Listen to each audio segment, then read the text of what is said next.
Hello guys, welcome back to my YouTube channel Mamuni coding technology. तो आज आम HTML web page रो footer tag केमिति वेब पेज रे व्यवहार करा जाय से विषय जानिबा। तो चलंतु आज आम वीडियो को स्टार्ट करबा। प्रथम हम सब्लिम टेक्स्ट एडिटर को ओपन करबा और एठारे हम HTML स्ट्रक्चर लिखिबा और टाइटल टैग भीतर हम एठारे लिखि अछि फुटर। एठारे बॉडी टैग भीतर मु फुटर टैग को ओपन कर दउछि और पर हम एठा लिखि दउछि कॉपीराइट्स मामुनी कोडिंग टेक्नोलॉजी।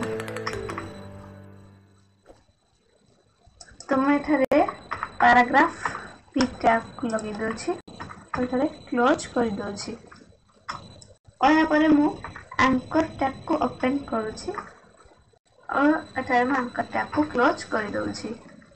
तो एठे म लिख दउछि href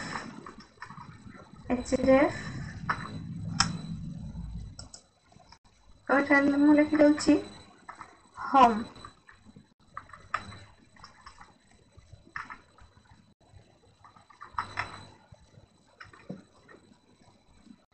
एठरा हम पूरी एंकर टैग को ओपन कर दउछि और एंकर टैग को क्लोज कर दउछि। तो सेम एठारे हम href लिख दउछि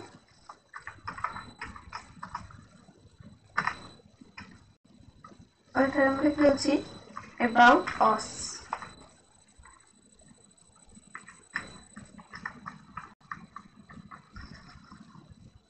तबे मु फाइल के लेके को सेव करूछि और एठारे मु रिफ्रेश करूछि। तो देखन तो एठारे हमर आसी जाई छी कॉपीराइट्स मामुनी कोडिंग टेक्नोलॉजी और होम अबाउट अस। तो आज हम देखले फुटर टैग रो केमति व्यवहार होछि हमर पेज रे। आपन किछि वीडियो लाइक शेयर सब्सक्राइब करिके थैंक्स फॉर वाचिंग।